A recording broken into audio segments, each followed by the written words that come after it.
এই ভিডিওতে আমি তোমাদের দেখাবো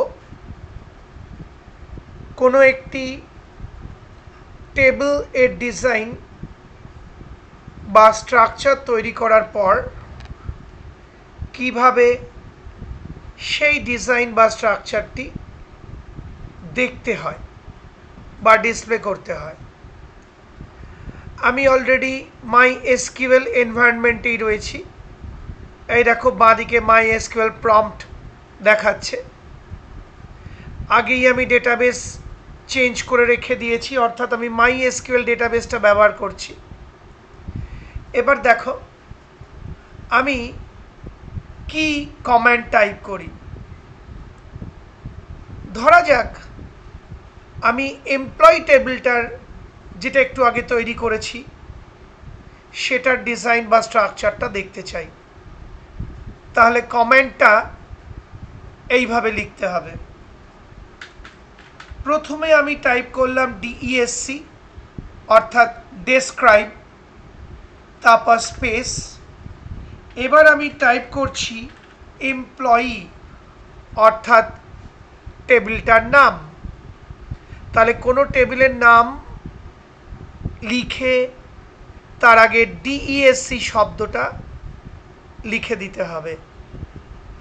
আবার বলছি, যদি কোনো টেবিলের ডিজাইন বা স্ট্রাকচার তুমি মনিটরে দেখতে চাও তাহলে ফার্স্টে তোমায় টাইপ করতে হবে DESC, তারপর স্পেস দিতে হবে, তারপর টেবিলটার নাম টাইপ করতে হবে।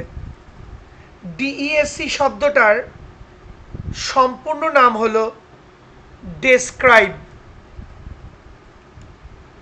এবার আমি টাইপ করলাম DESC এমপ্লয়ি।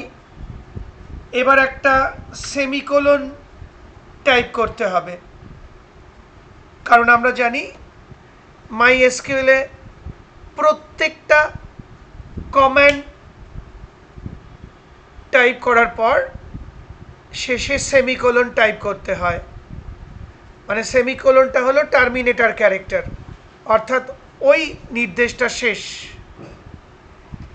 এবার আমি এন্টার প্রেস করব। তোমরা লক্ষ্য করো, এই এন্টার প্রেস করলাম। যেই এন্টার প্রেস করলাম তাকিয়ে দেখো যে এমপ্লয়ি টেবিলটা আমরা বানিয়েছিলাম তার ডিজাইন বা স্ট্রাকচারটা দেখিয়ে দিল। এই দেখো ফিল্ডের এখানে ফিল্ডের নামগুলো এখানে, টাইপ অর্থাৎ ফিল্ডের ডেটা টাইপগুলো এখানে, নাল কি নাল নয় সেই বিষয়টা এখানে লেখা রয়েছে, কি কোনটা প্রাইমারি কি তার ক্ষেত্রে প্রাই লেখা রয়েছে। আর এইগুলো এখন আমি আলোচনা করছি না। আমাদের প্রথম ফিল্ড আমরা বানিয়েছিলাম EMPID, তার data type varchar, size 4। Null value ওই ফিল্ডের মধ্যে ইনপুট করা যাবে না, অর্থাৎ ব্ল্যাঙ্ক বা ফাঁকা ভ্যালু ইনপুট করা যাবে না, তাই নো লেখা। আর ওটা প্রাইমারি কি তাই প্রাই লেখা। সিমিলারলি নেম হচ্ছে পরের ফিল্ড, ওটাও ডেটা টাইপ হচ্ছে varchar, সাইজ 40 বা 40। ওটাতেও নাল ভ্যালু বা ফাঁকা ভ্যালু ইনপুট করা যাবে না, তাই নো লেখা।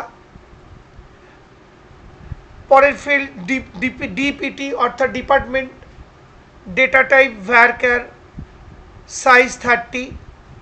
এটাতে আমি নট নাল ওই ইন্টিগ্রিটিটা লিখিনি, তাই এখানে ইয়েস লেখা আছে। অর্থাৎ DPT বা ডিপার্টমেন্ট ফিল্ডে তুমি ফাঁকা ভ্যালু বা নাল ভ্যালু এন্ট্রি করতে পারো।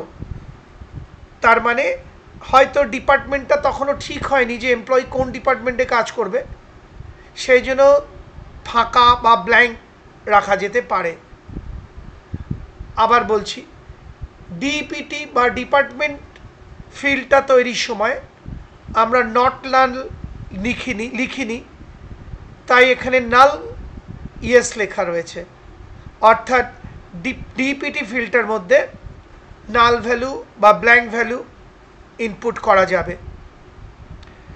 পরের লাইনে পরের ফিল্ড মানে ডেজিগনেশন, এটাও ভ্যারকার সাইজ 30, নাল নো, অর্থাৎ ডেজিগনেশন ফিল্ডে তুমি ব্ল্যাঙ্ক ভ্যালু বা ফাঁকা ভ্যালু ইনপুট করতে পারবে না, ওইভাবেই আমরা স্ট্রাকচারটা বানিয়েছিলাম বা ডিজাইনটা বানিয়েছিলাম।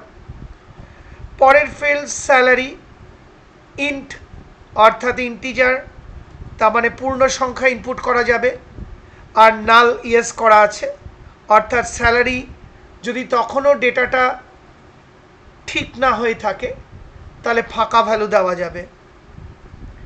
পরের ফিল্ড জেডিটি, অর্থাৎ জয়নিং ডেট, এটাও আমরা বানিয়েছিলাম, ডেটা টাইপ ডেট, এবং নাল ইয়েস, অর্থাৎ এর মধ্যেও ফাঁকা ভ্যালু বা নাল ভ্যালু বা ব্ল্যাঙ্ক ভ্যালু ইনপুট করা যাবে। এই দেখো পুরো স্ট্রাকচারটা দেখিয়ে দিচ্ছে বা ডিজাইনটা দেখিয়ে দিচ্ছে, আর এই ডিজাইনটা হলো এমপ্লয়ি টেবিলের ডিজাইন। পরের লাইনে এসকিউএল প্রম্পট তোমার জন্য ওয়েট করছে। তাহলে শিখে গেলে কোনো টেবিলের ডিজাইন বা স্ট্রাকচার দেখতে গেলে আগে লিখতে হয় ডিইএসসি, তারপর স্পেস দিতে হয়, তারপর টেবিলটার নাম লিখে সেমিকোলন লিখতে হয়, তারপর এন্টার কি প্রেস করলেই সেই টেবিলটার ডিজাইন বা স্ট্রাকচারটা তোমার সামনে মাইএসকিউএল দেখিয়ে দেবে। অনেকবার করে অনেকক্ষণ ধরে বোঝালাম, আশা করি বুঝতে পারলে। সেই সঙ্গে আমার এই ভিডিওটি, অর্থাৎ কিভাবে কোনো টেবিলের ডিজাইন বা স্ট্রাকচার দেখতে হয় বুঝিয়ে এবং দেখিয়ে ভিডিওটি শেষ হলো।